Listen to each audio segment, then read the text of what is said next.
guys, welcome to my YouTube channel. This is Kuya Potpot Vlog at meron tayong isang reaction video po mula po sa nakaraang live no ni Patrick, ang isang kalingap scouter guys no, at talagang grabe itong bulong na kanyang sinabi sa nakaraang live niya guys. So bago tayo magsimula ay mag-shoutout po muna tayo. Mega love shoutout po sa ama ng kalingap na si Kuya Bal Santos Matubang, Ate Edna Vlogs, Kalingap Rab, 10 ng kanyang mga kasamahan. At siyempre, mega love shoutout po sa lahat po ng sumusuporta sa buong Team Kalingap. Isang mapagpalang umaga po, tanghali o gabi mga Kalingap, saan man kayong sulok na mundo naroroon. Naway lagi po kayong gabayan ng ating poong may kapal. At ayan guys, simulan na natin ating reaction video. Comment section ko po na yun, nagkasalubong po kami, galing kami sa pag-scout na hiwalay po si Kuya Edo tsaka si Beyonce. Sila lang dalawa nag-scout sa bundok din sila nakasay, tapos kami din po. So yun,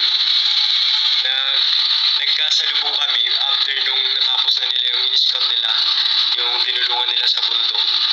Then kami din naman sa tatay, nakala nga namin ay tatay ni Beyonce. So ayan guys, magandang bulong tong sinabi po ni Patrick no, na kung saan ay nagkasalubong nakasalubong niya yung si Kalingap Edo na nanggaling sa pag-i-scout na at may kasama no. At ang kasama niya po ay walang iba kundi si Beyonce. Talagang nagulat no si Patrick at ayun no, dinitali niya na siya galing din po sa pag-i-scout no, sa at iba naman ang kanyang location na pinag-scoutan. Kaya lang nung matapos ay hindi niya akalain na makakasalubong niya po yung dalawa guys. So tuloy pa natin ang mga pagbubulong po ni Patrick. So yun po.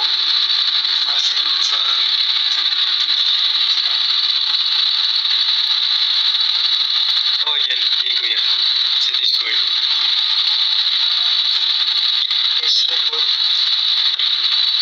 So yun, habang po nagpapahinga kami at sobrang init ng araw, halos mga 42, ay hindi 46 ata. Basta hindi po ng araw nun. Tapos nagpahinga kami, nagkasarlubong kami. Tapos si Kuya Edo, ayun, nakatingin ako sa kanila. Kasi nga pagod na pagod din, medyo pinagpapawisan. Hindi lang ang tissue si Beyonce, parang ipupunas si Kuya Edo. Tapos yun, biglang hinila si Beyonce sa ganito, parang inalalaya na. Kasi may mahuhulog na atang bunga kasi mga laya na. So yun, nasyak ako na parang kuya lang. Parang unexpected. Talagang serious talaga sila lagi. Kahit behind the scene, grabe yung work ni Kuya Edo. Kaya talagang grabe. Kaya yung mga basher dyan, huwag kayong mambash. Kasi di nyo alam ang nangyayari behind the scene. Kung gaano ka-care si Kuya Edo kay Beyonce.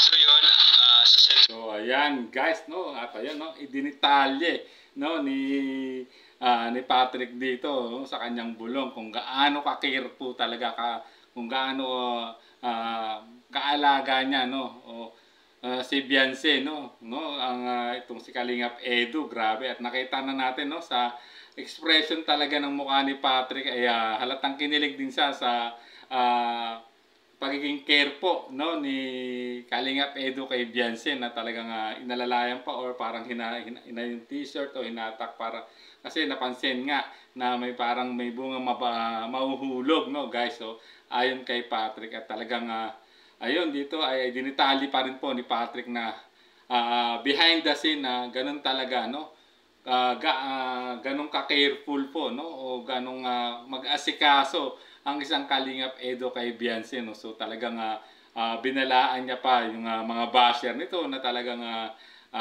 na wag na i-bash kasi no, hindi nila alam ang galawan ni Kalingap ito behind the camera ika nga. Talagang kita naman natin sa idinitali rito ni Patrick na talaga namang kinilig siya, no, sa ano na lang sa ano na facial expression niya nung nakita niya yung dalawa na hindi niya akalaing makakasalubong niya na galing sa pag-scout, guys. So ayan, no, nalaman natin ang bulong talaga ni Patrick ay legit, no, at kumpirmado na kasama na ni Kalingap Edu sa pag-scout itong si Baby Beyonce, guys, no, at talagang idinitali niya pa talaga, guys, detalyado ang lahat ng nangyari nung nakita sila, guys. So ayan, no, talagang ito ay may basbas naman po ni Kalingap Rab, no, na kung mapapanood sa mga nakaraang vlog po talaga, no, ng EDC, no, ipinagpaalam talaga nito, no, ni Kalingap Edu sa kanyang pinsan na si Kalingap Rab. Bilang respeto, siyempre,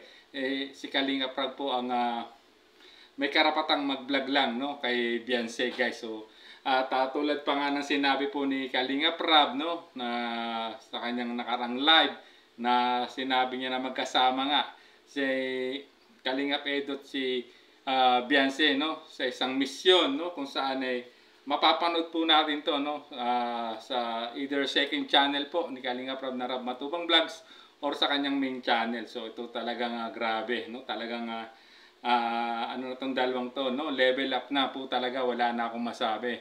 Mapapasana ulit lang talaga ako kay Kalingap Edu at kay Beyonce na talagang grabe na po ang ano nilang dalawa, no, closeness, ika nga, guys, no, talagang ano na talaga sila, ano na, comfortable to each other, guys. Tulad nga rin po ng sinabi kanina ni Kuya Bal Santos sa Matubang, no, sa kanyang live, na si Beyonce ay isa ring nag-scouter na, ika nga, guys, no, talagang at nakita niyo naman, guys, no, na no, sa idinitali po ni Patrick, talagang suportado po, no, ni Beyonce ang lahat ng ginagawa po ni Kalingap Edu bilang charity vlogger, guys, no. Napaka-supportive po ng isang Baby Beyonce kay Kalingap Edu. Talagang wala na akong masabi, no. Talagang ito yung isa sa mga ideal, no, ng sa isang babae na gusto ni Kalingap Edu, no, na maiintindihan niya na ang trabaho ni Kalingap Edu bilang isang charity vlogger, guys. So ayan, at talagang sigurado na kinilig kayo dito sa napaka-legit na bulong po ni Patrick, na, guys, na nagkumpirma na magkasama nga sa pag-i-scout itong si Kalingap Edu at si Baby Beyonce. So hanggang dito na lang ating maikling reaction video, guys, no. Siyempre, pakisupport naman din po ang FB page po ata, no, ni Patrick, no. So hanggang dito na lang po ang ating maikling reaction video, no. Bago tayo tuloy magtapos ay mag-shoutout po muna tayo, no.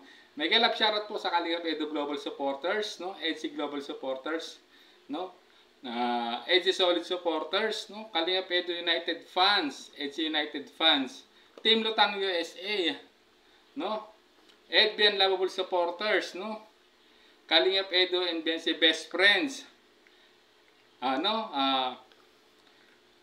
EDC Team Panatag Official, no, Team EDC Marathon, at sa lahat po ng individual supporters po ng Tambalang EDC, mega love shoutout po sa inyong lahat. So hanggang dito na lang po ang ating reaction video. Hanggang sa muli po nating reaksyon. There's a vlogger named Kuya Pot, spreading good vibes, giving all he's got. With a camera in his hand, he hits the road, capture moments, sharing stories untold. Kuya Pot, he's the one we adore, bringing smiles, he's got so much more. In this crazy world, he is a